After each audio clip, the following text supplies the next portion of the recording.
What's up, YouTube? Capital G here. Alright guys, today I want to talk about Max C. The reason I want to discuss Max C and devote an entire video for it is I think that a lot of people, especially newer players, I see them, in my opinion, misplay against Max C so often, and I think that it's going to be such a vital part of this format that you're going to need to know how to counter this card because it's going to happen.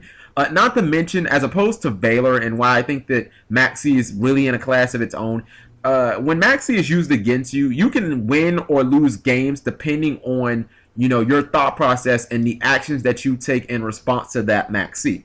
Valor, for the most part, doesn't really have that. I mean, your opponent used the Valor, they stop the play. There isn't much to be said after that. Max C, you still have the options. You have to weigh risk versus reward, and that's where skill is basically determined. Like, no card in all of Yu-Gi-Oh! As far as, commonly played monsters, separates good and bad players like Max C. Because, bad players will just mess up time after time after time. This isn't a video calling anybody out or anything like that.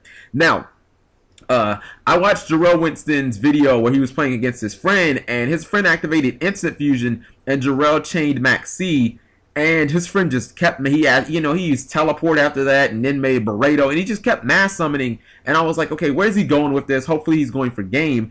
And ultimately, he just ended up with a Burrito and a Strategist, and I couldn't help feeling completely underwhelmed. Like, you let Jarrell draw an entirely new hand for that? I mean, what did you really accomplish? You haven't really gotten that much field presence. You haven't, completely put the game out of reach. I really just don't understand what you were trying to do. Now, the main thing that people need to understand about Max C, and it should be for me, it's the biggest determining factor of if I continue my big play or if I stop and try and salvage, something, is you need to think of what is the best case scenario that can happen. If my opponent chains Max C, once I reveal that shark, what's the best thing? What's the best that I can get out of this play? And that will a lot of times, that will let you know if you should keep attempting, this big Max C play.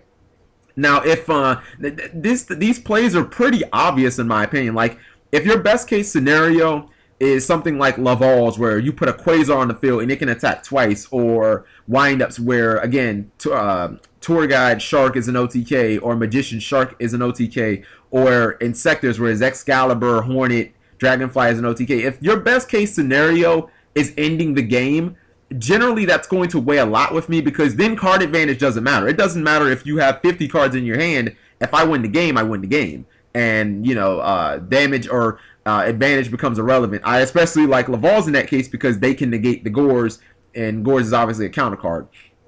Another thing you need to weigh in this decision is the risk.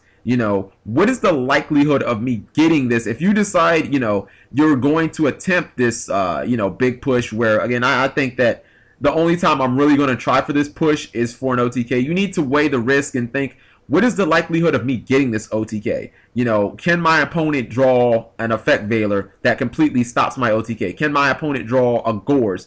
If you're playing against a deck like Hero Beat and they use Max C, there's a pretty decent chance they might not have Gores, and you have to calculate that. I mean, they might be using the Max C to bluff you, but that bluff doesn't matter if they don't have Gores, or if they have, a card face up on the field like a Fiendish Chain or something. You have to think, all right, well, you can draw 50 cards, but you're locked out of your Gores if I'm playing against Windup, or if I'm playing against a deck like Dark World and they just randomly activate the Max C. It's like, yeah, Gores is an option, but you're locked out of it, so why do I really care? So these are the things you really have to consider.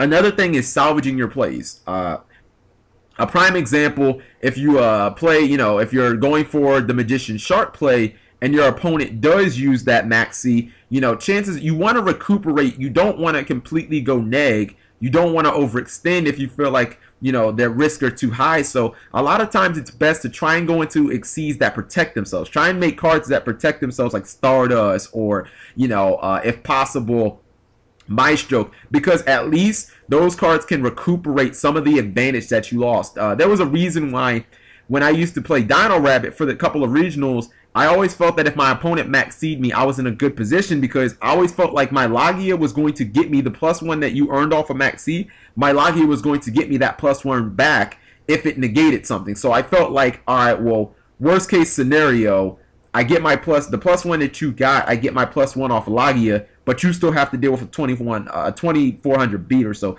That's kind of the way you have to think. So, you know, if you're not going to go for the Gusto, make cards like Stardust, make cards like Maestroke and Zenmaines that, you know, at least they can stop one of your opponent's cards and they can recoup some of that damage, you know. So this is just kind of a video to help you guys kind of understand the mindset of, you know, how you should play when your opponent uses that Maxi. For the most part, guys, don't mass special summon if you can't win that turn, because you're putting your opponent in a position to where they're going to have a handful of cards, and chances are it doesn't matter how strong your field is, unless you're playing like Imperial Order or Royal Oppression. I mean, they're going to be able to crack a lot of your locks if you give them enough cards. So thank you guys for watching, as always.